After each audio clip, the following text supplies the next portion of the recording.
My name is Abelia, and I'm 29 years old. From the outside, we were the perfect American family. But that shattered glass changed everything. One minute I was standing in my apartment. The next, I was watching blood pool beneath my head. The doctors told my parents I was lucky to be alive. But when I opened my eyes, I didn't see concern on their faces. I saw fear. Then came the whispered words that broke my heart more than my sister broke that glass door. Before I share what happened, let me know where you're watching from. Hit that subscribe button and stay for a story about family secrets that X-Rays finally brought to light. Growing up in our suburban Philadelphia neighborhood, the Miller family seemed picture perfect to everyone looking in.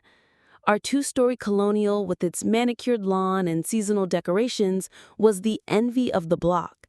My father, Aiden, a successful corporate attorney, and my mother, Karen, who ran a thriving interior design business, created what looked like an ideal life for their two daughters. We took annual vacations to destinations most of my classmates could only dream about, participated in all the right extracurricular activities, and showed up to community events as the embodiment of the American dream. My parents were especially proud that our Hispanic family had achieved such success and respectability in what they called mainstream America. But beneath that polished exterior, our family dynamics told a different story, particularly when it came to my younger sister, Emily. 4 years my junior at 25, Emily had always been the undisputed favorite. While I don't want to sound like the bitter older sibling, the pattern was undeniable to anyone who spent more than a day in our household. Where I was expected to be responsible, level-headed, and achievement-oriented, Emily was allowed what my parents called her artistic temperament. That temperament manifested early. I remember being 10 years old and watching Emily throw her plate across the kitchen because she didn't like the vegetables served with dinner. Instead of consequences, my mother cleaned up the mess while saying, "She just feels things so deeply." When Emily was 12, she shoved another girl at school who had beaten her in a talent competition. My father laughed it off as competitive spirit, while I sat silently, knowing that if I had done the same thing, I would have been grounded for a month. As we got older, the pattern solidified. Emily would have explosive outbursts, breaking things or screaming insults, and my parents would excuse it as passion. "Artists are different, Abelia," my mother would say. "You're the steady one.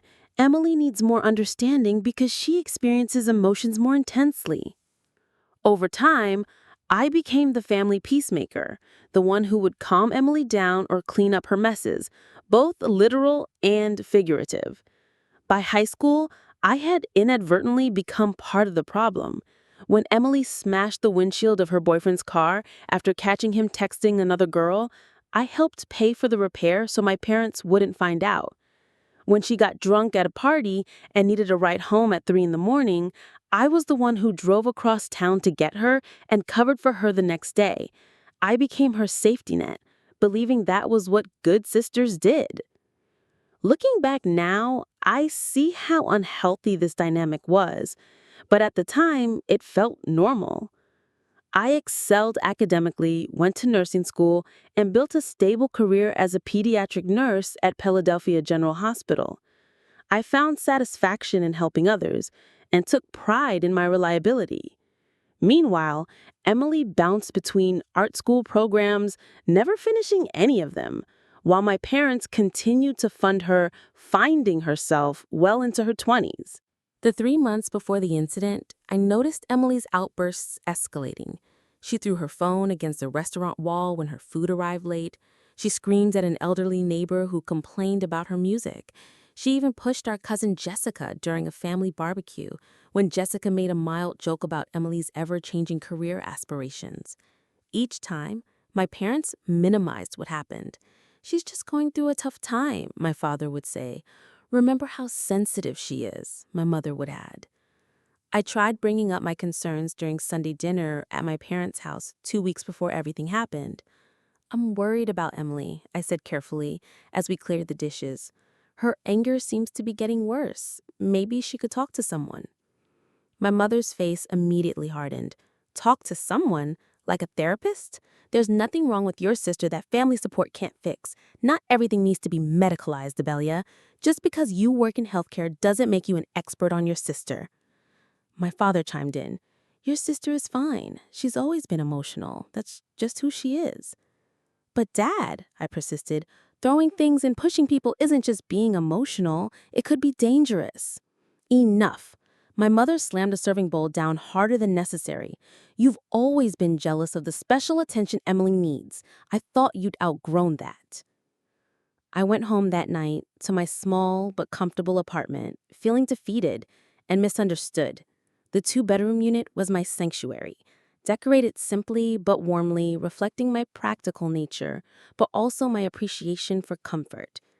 The glass panel door between my living room and kitchen was a feature I'd always loved for how it kept the space feeling open while providing some separation. Never could I have imagined that this architectural detail would soon change my life forever. The Saturday morning it happened started like any other. I'd worked the night shift at the hospital and came home around 8:30 in the morning, looking forward to sleeping for a few hours before running errands later. I just changed into my comfortable sleep clothes and was making a quick cup of tea when my phone buzzed with a text from Emily. Need to talk, coming over now. I sighed, feeling the exhaustion in my bones. This was typical Emily, assuming I'd be available whenever she needed me, regardless of my schedule. Still, something in her terse message concerned me. I texted back that I just finished a 12-hour shift and asked if we could talk later in the day. 3 dots appeared, disappeared, then reappeared before her response came through. This can't wait. Be there in 10. True to her word, exactly 9 minutes later, my doorbell rang aggressively, followed by impatient knocking. When I opened the door, Emily burst in, her eyes red and mascara smudged down her cheeks. Her dark hair was disheveled and she still wore clothes from the night before, a sparkly top and tight jeans that looked out of place in the morning light. He broke up with me, she announced, before I could even close the door. That complete jerk Brandon had the nerve to end things last night at the club in front of everyone. Brandon was her latest boyfriend, a DJ she'd been dating for about 3 months.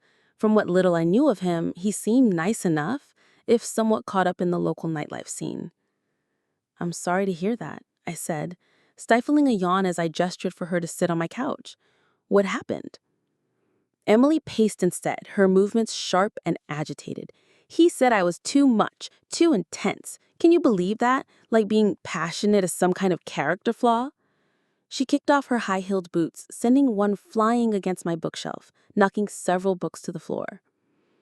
I picked up the books without comment and set them back in place. Do you want some tea or maybe some breakfast? I don't want tea, she snapped. I want my sister to be on my side for once, to tell me he's wrong and that I deserve better. Of course you deserve someone who appreciates you, I said carefully, trying to balance honesty with the validation I knew she was seeking. But maybe there's something to think about in what he said about intensity. Her eyes narrowed. What's that supposed to mean? I took a deep breath, deciding to take a risk. While she was already upset about something else, maybe now she'd be more receptive to hearing concerns about her behavior. You know I love you, but sometimes the way you express anger is concerning. Breaking things, yelling, getting physical, it scares people. It might be something worth exploring with a professional. A professional? She laughed bitterly. You sound just like Brandon. He suggested the same thing last week when I threw his stupid phone in the toilet after he liked some girl's bikini pic. Said I needed anger management, as if.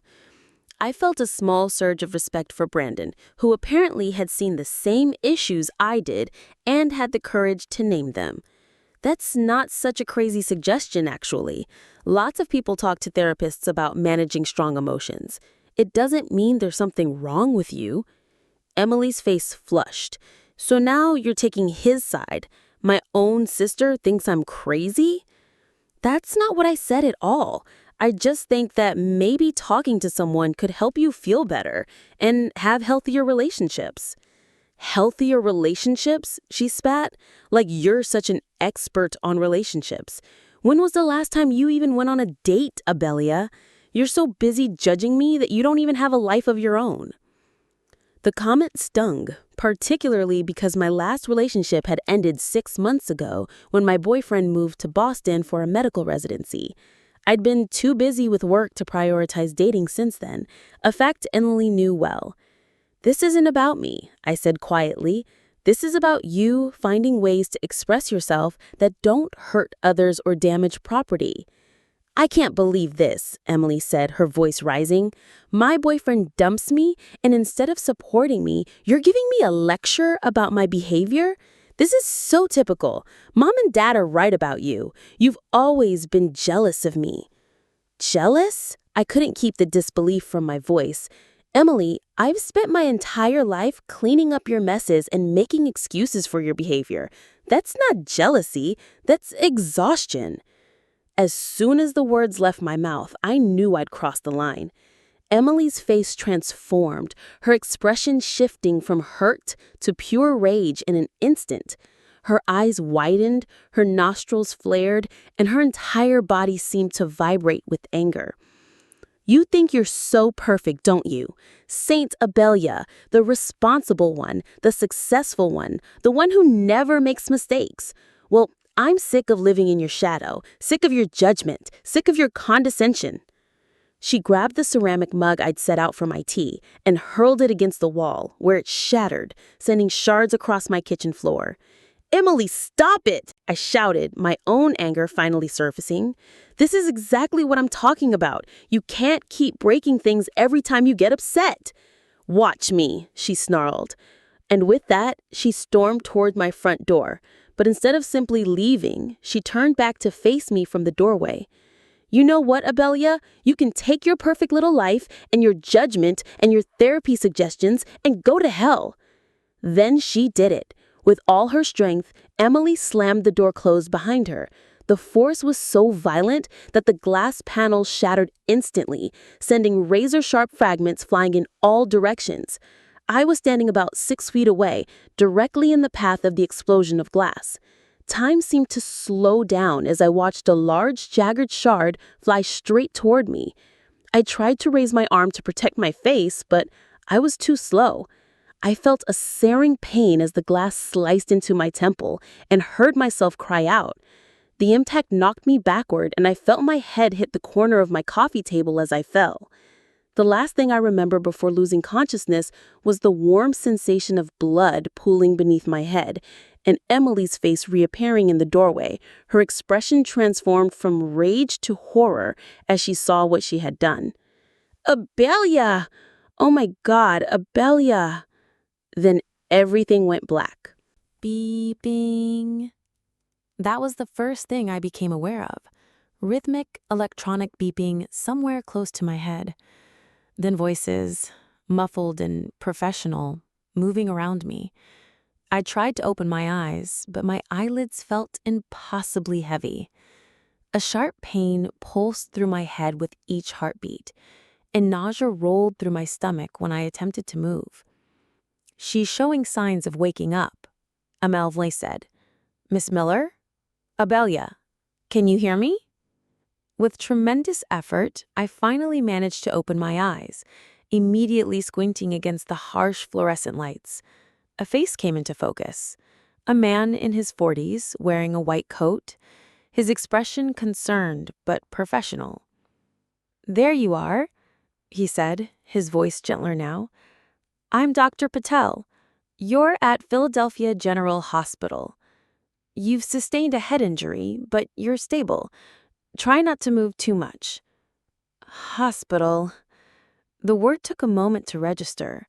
Then fragments of memory flashed through my mind. Emily? Argument? Glass shattering? Blood? What? My voice came out as a croak, my throat painfully dry. A nurse I didn't recognize appeared on my other side, offering a small cup of water with a straw. After a few sips, I tried again. What happened to me? Dr. Patel glanced down at the chart in his hands. You've suffered a skull fracture and a severe concussion. You required 14 stitches to close the laceration on your right temple, and you've lost a significant amount of blood. Can you tell me what you remember about how you were injured? Before I could answer, the door to my room burst open, and my parents rushed in. My mother's normally perfect makeup was smudged, and my father's tie hung loosely around his neck, signs of genuine distress that would have been touching under different circumstances. Abelia! My mother hurried to my bedside, her hands fluttering nervously without actually touching me. You're awake. Thank God. But what struck me immediately wasn't the relief in her voice, but the fear in her eyes. Not fear for my well-being, but something else, something more calculating. My father stood just behind her, his face tight with tension. We came as soon as the hospital called. How are you feeling, honey? Like someone hit me with a truck. I mumbled, the pain in my head intensifying as I tried to focus. Dr. Patel cleared his throat. I was just asking your daughter if she remembers how the injury occurred. The paramedics who brought her in reported finding her alone in her apartment with a severe head wound and a shattered glass door. They were called by a neighbor who heard shouting and then a loud crash. My mother's hand found mine and squeezed it hard. Too hard. She's always been a bit clumsy. She must have fallen and hit her head on something. I stared at her in confusion. That wasn't what happened at all. Why was she lying? Actually, the doctor continued, the nature of the injuries suggests an impact from a sharp object traveling at high velocity, consistent with shattered glass, followed by a secondary impact likely from the fall. The skull fracture appears to be from hitting something on the way down, possibly furniture. My father stepped forward. Doctor, could we have a moment alone with our daughter? This has all been very traumatic. Dr. Patel hesitated, then nodded. Of course. I'll be back to check on her in 30 minutes. The nurse will be just outside if you need anything. He gave me a reassuring nod before leaving the room, the nurse following behind him. As soon as the door closed, my mother leaned in close. Her perfume, usually subtle and expensive, seemed cloying and overwhelming in the small hospital room. Abelia, listen to me carefully, she whispered, her voice urgent. You need to say that Emily was never there. Say you fell. Do you understand? Say you fell against the glass door, and that's how it broke. I blinked in confusion, the pain making it difficult to process what was happening. But that's not what happened. Emily slammed the door and the glass shattered. A piece hit me in the head. No. My father's voice was firm as he moved closer to the bed. That's not what happened, because Emily was never at your apartment today. You were alone. You tripped and fell against the door. That's our story, and we're sticking to it. But why would I lie? I asked, feeling increasingly disoriented. Emily did this. Where is she anyway? Is she okay? My mother's expression hardened. Emily is devastated, as she should be. She's at home with your Aunt Linda. But it was an accident, Abelia. She never meant to hurt you. If it was an accident, why are we lying about her even being there? The question seemed so obvious that I couldn't understand why they didn't see the contradiction. My father ran a hand through his thinning hair. Because accidents like this can have serious consequences, police reports, potential charges. Your sister could face assault allegations that would follow her for life. Is that what you want for her? To ruin her future over one moment of anger? I closed my eyes, the conversation making my head pound even harder. The medication dulled the pain, but couldn't eliminate it entirely. When I opened my eyes again, I saw my mother and father exchanging worried glances. Where is Emily? I asked again. Why isn't she here?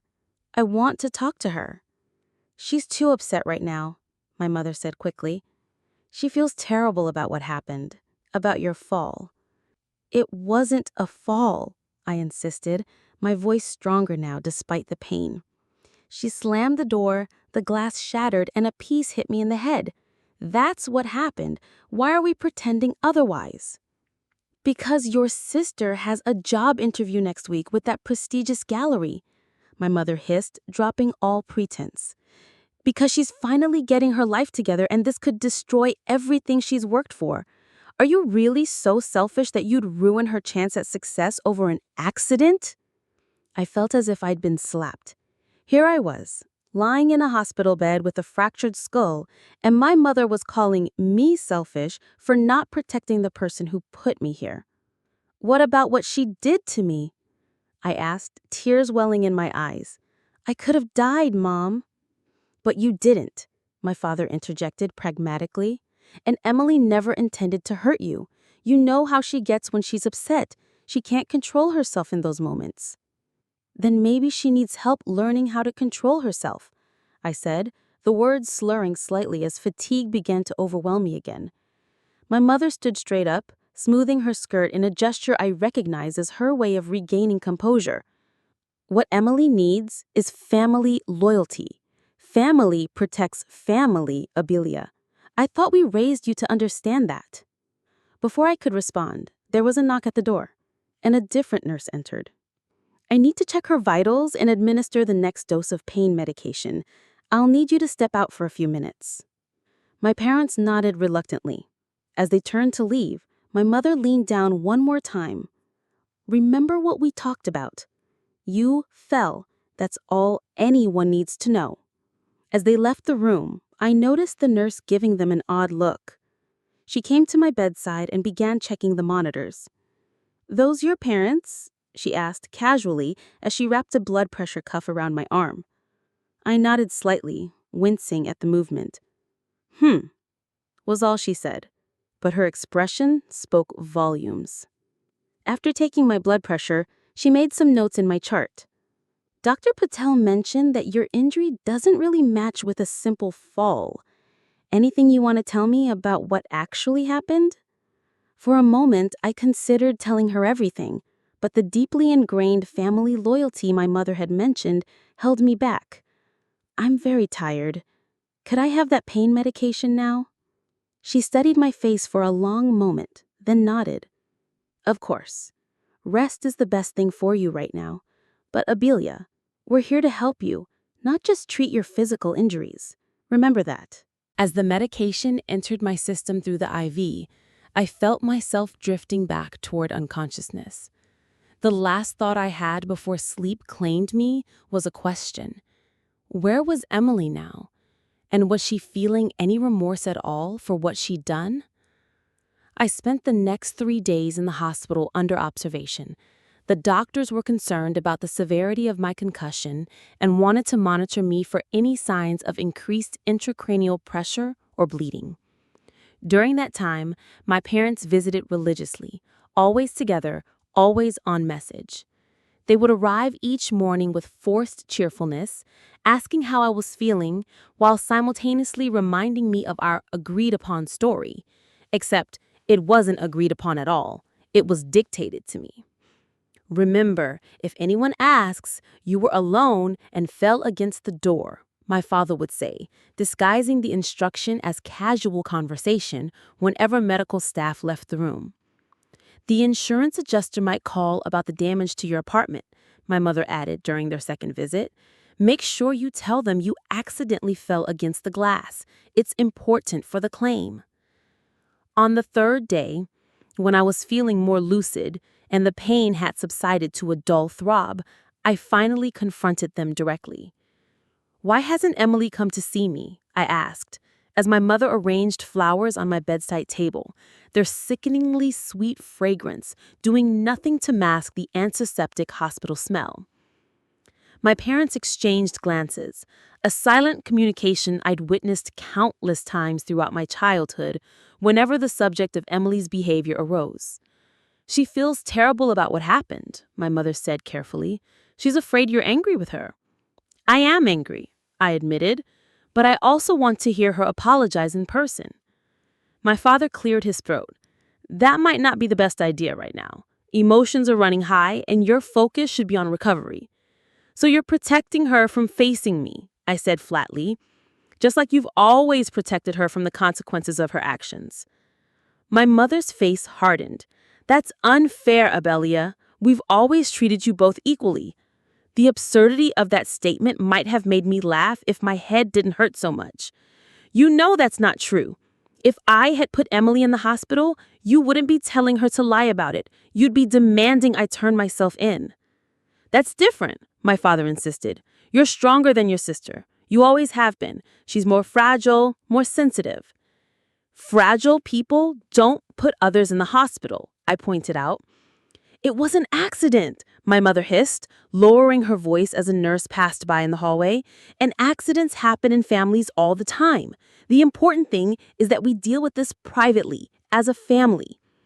I was about to argue further when the door opened, and to my shock, Emily herself walked in, her face pale and drawn, her usually stylish appearance disheveled. For a brief moment, I felt a surge of sympathy for her, until I remembered the throbbing pain in my own head. "Emily," my mother's surprise was evident. "We didn't know you were coming." "I needed to see Abelia," my sister said quietly, not meeting my eyes. "Can I have a few minutes alone with her?" My parents hesitated, clearly uncomfortable with the idea of leaving us unsupervised. "Please," Emily insisted, "I need to talk to my sister." After another moment of hesitation, my father nodded. "We'll get some coffee in the cafeteria. 20 minutes, okay?" Once they'd left, an uncomfortable silence filled the room. Emily stood awkwardly at the foot of my bed, still not making eye contact. "You look awful," she finally said. "Thanks," I replied dryly. "Getting hit in the head with shattered glass will do that to a person." She flinched at my words, and what she said next would change everything between us forever. "I'm sorry, Abelia. I never meant for you to get hurt," Emily said, but her voice lacked the genuine remorse I'd hoped to hear. "But you did mean to slam the door hard enough to break it," I pointed out. "You were trying to make a dramatic exit, to hurt me emotionally if not physically. That's what you always do when you're angry." Emily finally looked up, and I was surprised to see tears in her eyes. "I know I messed up. I was upset about Brandon, and then you started talking about therapy, and I just lost it." For a moment, I allowed myself to hope that this was a breakthrough, that she was finally recognizing the pattern of her behavior. But then she continued. "Mom and Dad told me what we need to do, that we're saying you fell. I'll back you up on that story. No one has to know what really happened." And just like that, the hope evaporated. "So you're not actually sorry for what you did. You're just sorry you might face consequences." Her expression hardened. "It was an accident, Abelia. Why are you trying to make this into such a big deal? It's not like I meant to hurt you." "But you did hurt me. Look at me, Emily. I have a fractured skull. I needed 14 stitches. The doctor said I was lucky the glass didn't hit me an inch lower, or I could have lost an eye." She shifted uncomfortably. "I know, and that's terrible. But what good would it do for me to get in trouble over an accident? Mom and Dad are right. We need to handle this as a family." Before I could respond, she moved closer, her voice dropping to a whisper. "And let me make something very clear. If you tell anyone what really happened, if you try to blame this on me, I'll make sure everyone knows what a jealous, resentful sister you've always been. I'll tell them how you've been undermining me for years, how you've always tried to make me look bad to make yourself look better." I stared at her in disbelief. "Are you threatening me while I'm lying in a hospital bed with injuries you caused?" She straightened up as we heard voices approaching in the hallway, probably our parents returning. Emily immediately transformed, her face softening into an expression of concerned sisterly love. "I'm so glad you're feeling better," she said loudly, reaching out to squeeze my hand with just enough pressure to serve as a warning. "We were all so worried when you fell." Maria looked between us, her nurse's instincts clearly picking up on the tension in the room. "I didn't realize you had company," she said. "I can come back later." "No, please stay," I said quickly, grateful for the presence of someone outside my family's web of lies. My family was just leaving to get lunch. My mother looked like she wanted to object, but my father placed a hand on her arm. "We'll come back this evening. Remember what we talked about, Abelia." After they left, Maria pulled up a chair beside my bed. We'd worked together for 4 years and had become close friends, often grabbing coffee before shifts or having the occasional movie night. Okay, what was all that about? The tension in here was thick enough to cut with a scalpel.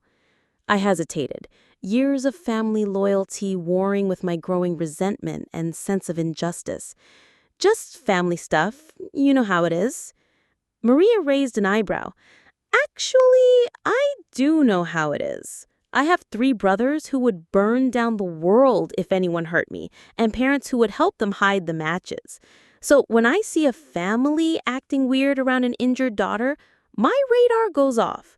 She leaned closer. "Did something happen that they're trying to cover up?" The directness of her question, combined with the genuine concern in her eyes, cracked something open inside me. "Maria, if I tell you something, can you promise to keep it between us for now?"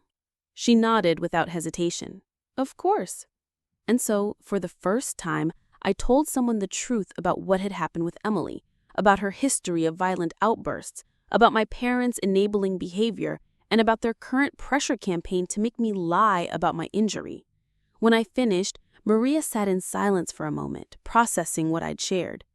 "Abelia," she finally said, "what your family is asking you to do isn't just wrong, it's potentially dangerous. If your sister doesn't get help for her anger issues, next time could be worse, and there will be a next time." "I know," I admitted, "but they've always protected her, and I've always gone along with it. I don't know how to break that pattern." "You start by telling the truth," Maria said simply. "To the doctors, at least. Your medical records need to accurately reflect what happened, both for your care and for any potential legal issues down the road." The thought of explicitly going against my family's wishes made my stomach churn. But deep down, I knew she was right. The cycle had to stop somewhere. Later that afternoon, Dr. Patel returned with news that they wanted to do additional scans before discharging me. "We're still concerned about the nature of your injury," he explained. "The fracture pattern and the laceration don't align with the falling against a glass door scenario that was described. We want to make sure we're not missing anything." I nodded, avoiding his gaze. "Whatever you think is best." As he made notes in my chart, he added casually, "Sometimes patients find it difficult to be fully forthcoming about domestic incidents. I want to assure you that everything you tell your medical team is confidential, and our primary concern is your well-being." His words hung in the air between us, an open door that I wasn't yet ready to walk through. But the seed had been planted, and as I was wheeled to radiology for yet another round of X-rays and scans, I began to seriously consider what it would mean to finally tell the truth. The following morning, Dr. Patel returned to my room with a folder tucked under his arm and a serious expression on his face. He was accompanied by a woman I hadn't seen before, who introduced herself as Dr. Susan Winters, the hospital's chief neurologist. "Abelia, we have the results of yesterday's additional scans," Dr. Patel began, pulling up a chair beside my bed, "and frankly, they've raised some concerns that we need to discuss with you." Dr. Winters set up a laptop on the rolling table and turned it toward me. "These are your skull X-rays from when you were first admitted," she explained, pointing to the image on the screen. "You can see the fracture here along the parietal bone.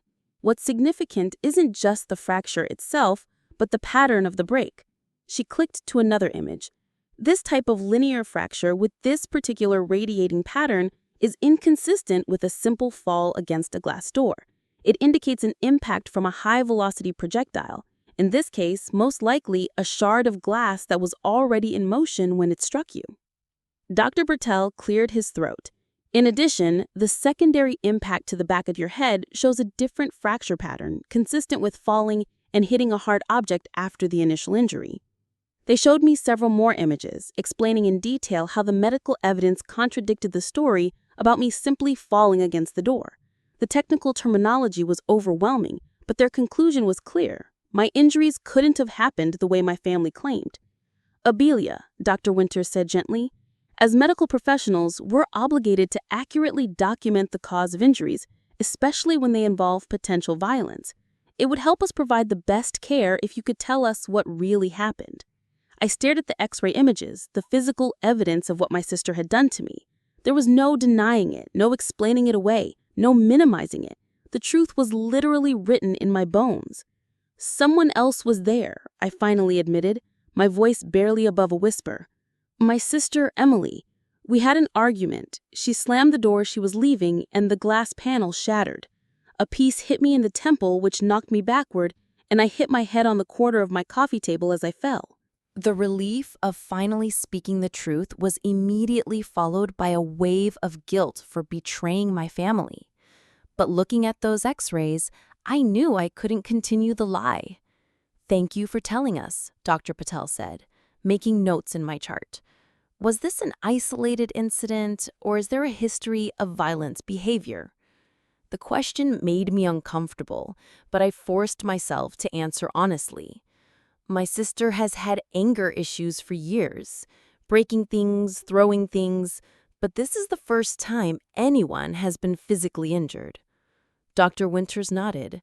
"I understand this is difficult, but I need to inform you that, given the nature of your injuries and your statements, we're obligated to report this incident." "Report it to whom?" I asked, panic rising in my chest. "In cases of potential domestic violence, we work with hospitals, social services, and, when necessary, law enforcement. This doesn't mean charges will automatically be filed, but the incident needs to be documented properly."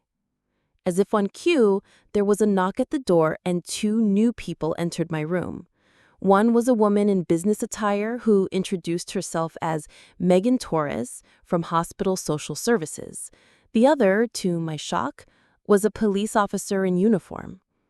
"Miss Miller, I'm Officer Rivera," he said, his tone professional but kind. "I understand you've disclosed information about your injury that suggests it may not have been accidental." I felt cornered and overwhelmed. This was moving too fast, spiraling beyond my control. "I didn't say I wanted to press charges," I protested weakly. "No one's asking you to make that decision right now," Megan assured me.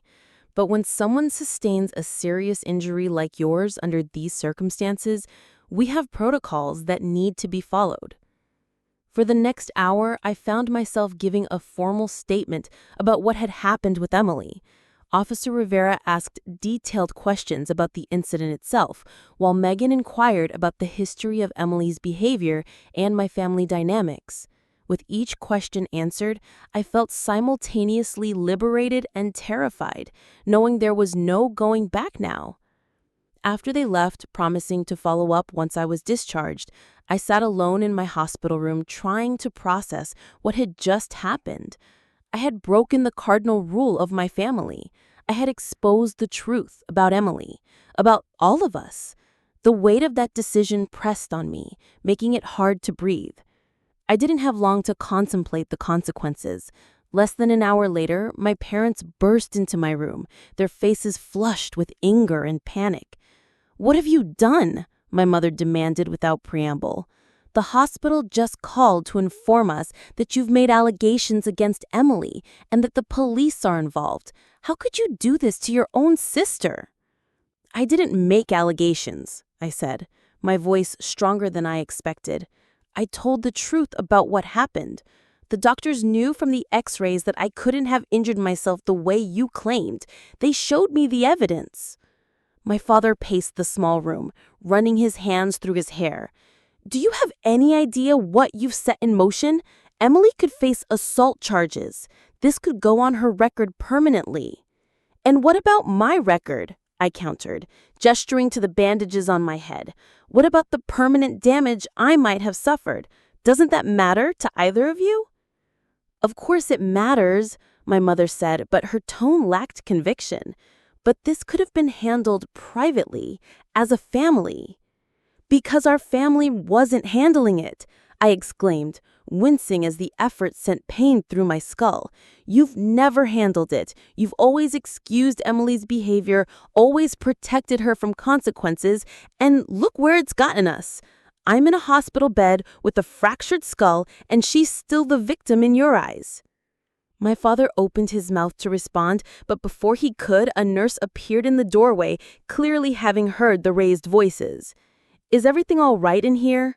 she asked, her gaze moving between my agitated parents and me. "Everything's fine," my father said, automatically. The nurse looked unconvinced. "I need you both to step out. Miss Miller needs rest, and this conversation appears to be causing distress." "We're her parents," my mother protested. "We have every right to be here." "Actually," the nurse replied firmly, "as her healthcare provider, I have the authority to limit visitors if they're impeding my patient's recovery, and right now, that appears to be the case." She held the door open pointedly. "You can return during regular visiting hours tomorrow, provided you can maintain a calm environment." My parents looked stunned, unused to having their authority questioned. After a moment of tense silence, my father took my mother's arm. "We'll go for now," he said tightly, "but this conversation isn't over, Abelia." As they left, I caught my mother's expression, a mixture of anger and something else. Something that looked almost like fear. Not fear for me, but fear for what was to come, of the walls of secrecy and denial finally crumbling around our family. The nurse checked my vital signs, her movements efficient but gentle. "Your blood pressure is elevated," she noted. "Would you like something to help you relax?" I shook my head. "No, thank you. I think I just need some quiet." She nodded understandingly. "For what it's worth, you did the right thing. I've seen too many patients trapped in cycles of family violence because no one was willing to speak up." After she left, I lay back against the pillows, emotionally and physically exhausted. The X-rays had revealed the truth about my injury, but they'd exposed something much deeper as well. The fault lines running through my family that had been there all along, hidden beneath the surface of our seemingly perfect life. I was discharged from the hospital 2 days later with instructions for follow-up care, pain management, and cognitive rest to allow my brain to heal from the concussion. The question of where I would go loomed large, as returning to my apartment alone seemed unwise given my condition.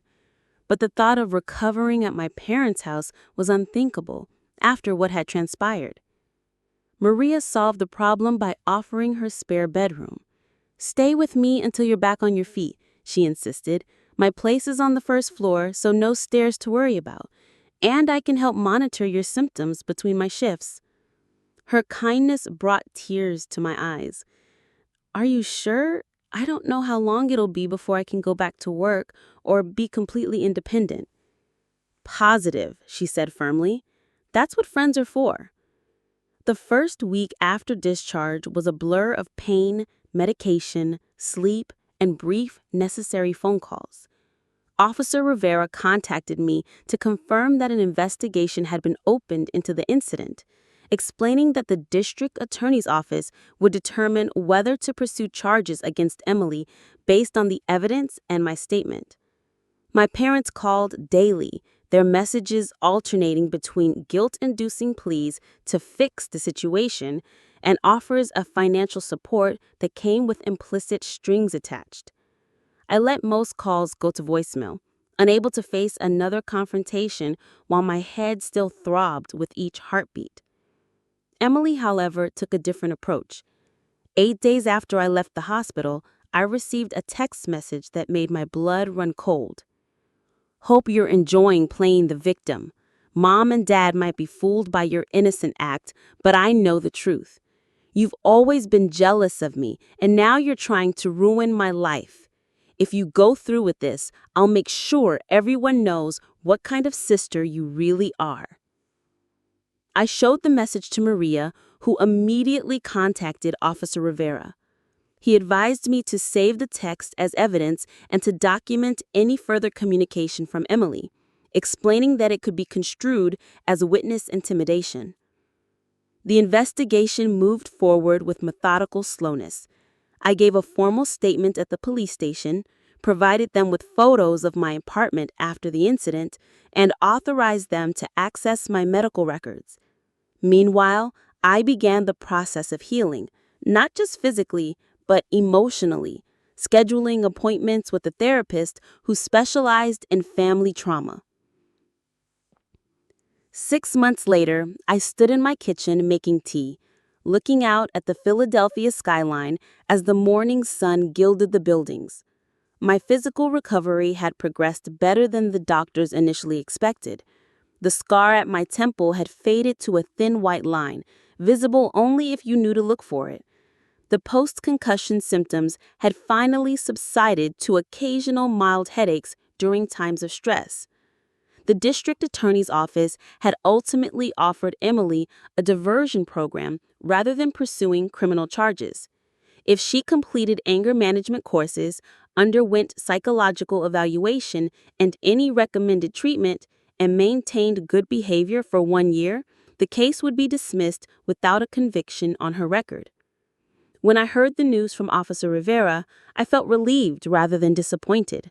My goal had never been to punish Emily, but to break the cycle of enabling that had brought us to this point.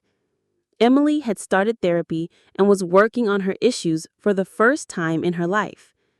My relationship with my parents remained strained, but was slowly improving. My father had surprised me by doing his own research on enabling behaviors and had begun attending a support group for parents. My mother's progress was slower, but even she had started to acknowledge that our family's approach to conflict had been fundamentally flawed. As I sipped my tea that morning, I reflected on how the X-rays had done more than reveal my physical injuries. They'd exposed the truth that had been hiding in our family for years.